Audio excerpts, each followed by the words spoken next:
তো hello everyone, এই ভিডিওটা হচ্ছে আমাদের আগরতলা ইউনিভার্সাল এক্সপোতে যে গিয়েছিলাম সেটাই। আর কে কে আছে আমার সাথে চলে দেখি না।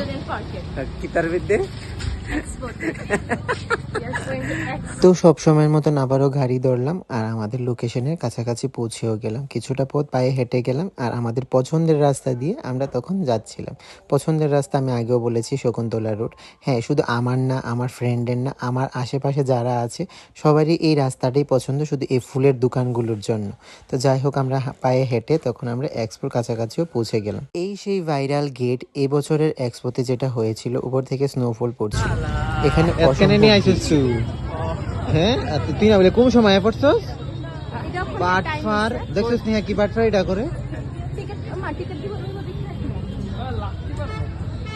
তো আমাদের দুজনের সাথে আবারও জয়েন হয়ে গেল আমাদের আরেকটা ফ্রেন্ড, যে আগে আসার কথা ছিল কিন্তু আমাদের পরেই ও এসেছে। তো তারপর আমরা তিনজনেই একসাথে তখন ঢুকে পড়েছিলাম এক্সপোর মধ্যে। এক্সপোতে গেলাম ঠিকই, কিন্তু মেলা আর কি দেখাবো, সবই তো কমন আইটেম। তার মধ্যেও এটা ইন্টারন্যাশনাল এক্সপো যেহেতু, আছে আরো নানা রকমের আইটেম। চলো দেখি। কিতা কইতে আসলি ক? আর বাউন্সার তাই স্পন্সর আমরা স্পন্সর বাউন্সার না না স্পন্সর।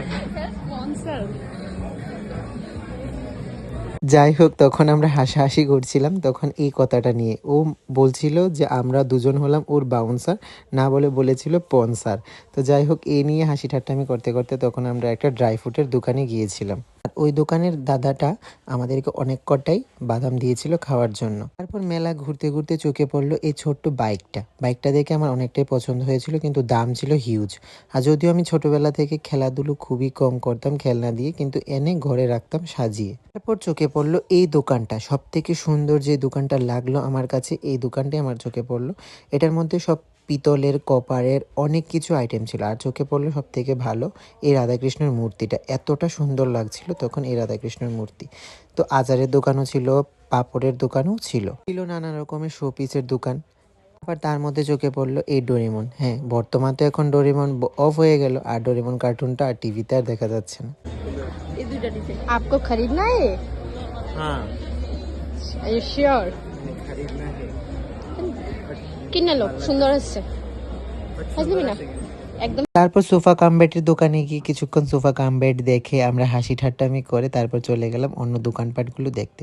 শাড়ির কালেকশন দেখলাম কিছুটা, অনেক সুন্দর সুন্দর শাড়ি ছিল। তার মধ্যে চোখে পড়লো এই বেড কাভারের দোকানটা। বেড কাভারের দোকান থেকে যদিও আমি দুটো বেড কাভার নিয়েছি, কিন্তু বেড কাভারগুলো সত্যি অনেকটা ভালো ছিল, কটন কাভারের ছিল।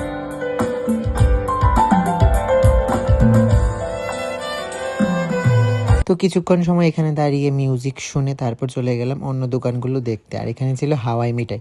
আর তখন ওকে বলছিলাম যে আমাকে একটা হাওয়াই মিঠাই খাওয়া, কিন্তু এখানে হাওয়াই মিঠাই প্যাকেট ছিল 50 টাকা, আর নর্মালি কিনতে পাওয়া যায় 20 টাকা করে।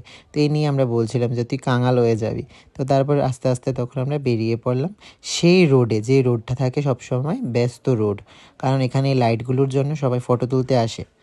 যদিও এখানে আমরাও ছবি তুলেছি, ভিডিও নিয়েছি। তো তারপর আমরা কিছু একটা খাবো বলে তখন আমরা খেতে বসলাম মোমো। আমি, আমার দুই ফ্রেন্ড সবাই মিলে মোমো খাওয়ার পর কিছুক্ষণ ঘুরে তারপর চোখে পড়লো ভাপা পিঠার দোকান। তো এখানেও আমরা দাঁড়িয়ে ভাপা পিঠও কিনে খেলাম। টেস্ট করে দেখ, স্বাদ আছে। আমার কাছে সত্যি ভালো লাগে পিঠাটা। ওর নাকি এই ভাপা পিঠা খেতে ভালো লাগে না, তাই ইঁদুরের মতন ঠুকুর দিয়ে নিল। তো এটাই ছিল এক্সপোর ব্লগ আমাদের। কেমন লাগলো জানি।